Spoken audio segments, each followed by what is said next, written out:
English shorthand, senior speed, January 1999. Ready? Start.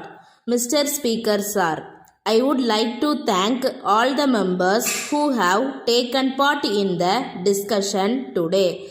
At the outset, I want to emphasize that for many centuries, women were given only an inferior status in society, and they have all along been denied their rights to education and independent living. The government has taken a major decision to improve the deplorable condition of women in society. In this connection, we have taken a number of steps to make women develop in all spheres of life by giving them the basic rights to which they are actually entitled. We are now celebrating the year of Golden Jubilee of our independence, and it is gratifying to note that the development of women in our state stands unique when compared to most other parts of the country. When we talk of women, our attention naturally goes towards the children also. The policies of our government have been adopted as a model by the Government of India as well as by other states. The noon meal program for the school children introduced in our state has been followed as a model throughout the country. The foundation of a strong nation lies on strong and healthy citizens. No country in the world can aspire to develop without paying attention to the well-being of its future citizens, namely the children. The first 6 years of a child's life is the period when the foundation for food and healthy life is laid. The government is therefore committed to provide child care services like nutrition, immunization, prevention of diseases, and preschool education to support the families living below the poverty line. I am happy to inform you that the poor students up to the 8th standard are given free uniforms by the government. The Social Welfare Department is also providing healthy food to children from 6 months to 3 years and to pregnant mothers. The department formulates plans and policies for the development of women in the state. You would be happy to note that this year the government has come forward with new schemes for providing institutional care for widows and helpless women. In order to help them to rebuild their life once again, 4 service homes are run throughout the state by the Social Welfare Department.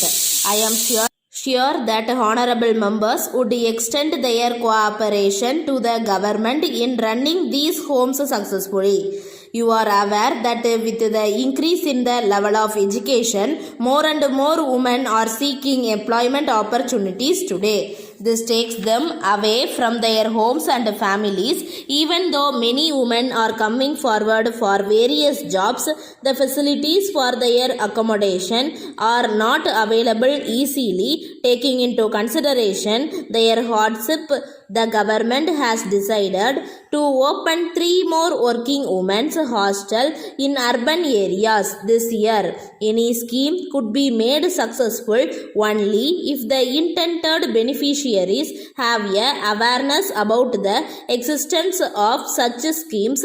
Therefore, in order to provide information to women about the various schemes implemented for their welfare, a guidance center is functioning in the state. Many honorable members today spoke about the need for support and the girl child. The government, after careful consideration, have formulated a scheme for providing financial support to the parents to provide for education and marriage of their girl child. In this connection, I am happy to state that from this year, incentives would be given to those parents who opt for family planning after the first or second girl child. With this, I conclude my speech and request the House to grant the demand. Letter from Golden Shipping Corporation, Bombay, To the Secretary to Government, Ministry of Surface Transport, New Delhi. Sir, we are a reputed company in the shipping and clearing industry for the past 2 decades. We would like to inform you that all along we have been enjoying a very good relationship with the port authorities as well as the departmental officers. But we are sorry to say that of late we are facing many difficulties in the allocation of berths in the various ports in the country as well as in getting various certificates prescribed by the government. In this connection, we would like to place on record that our business interests are genuine and lawful, and we assure that they will remain so in future also. We feel that the department officials are acting in a biased manner due to pressure from rival companies. Even if we submit all the forms and documents in a proper manner, they are returned back for some reason or other. Our employees are made to run from pillar to post to get approval and sanctions.